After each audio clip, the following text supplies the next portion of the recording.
Piaceretti, 18 anni, di Brescia. Oggi lei è una delle top più richieste e famose al mondo.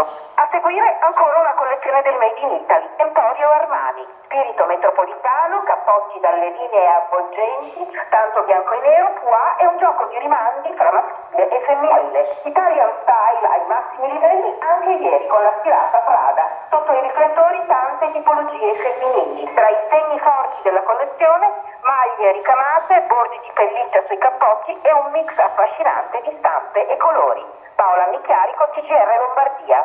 Un'arpa pedale